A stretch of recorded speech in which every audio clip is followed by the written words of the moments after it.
বর্ষাকাল মানেই বর্ষার রানী ইলিশ। তো বর্ষার প্রথমেই ইলিশ চলে এসছে আমার বাড়িতে। আমার খুবই পছন্দের মাছ।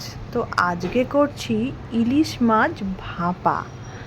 একটুখানি নুন হলুদ মাখিয়ে কাঁচা সর্ষের তেল দিয়ে সর্ষে পোস্ত বাটা দিয়ে করব ইলিশ মাছ ভাপা।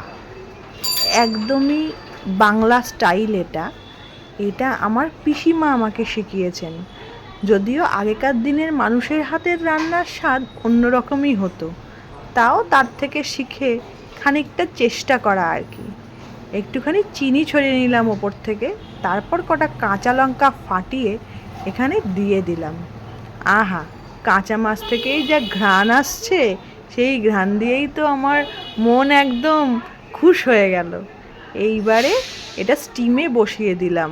স্টিম হওয়ার পরে কি সুন্দর তার রূপ, সব খুব সুন্দর করে রান্না হয়ে গেছে।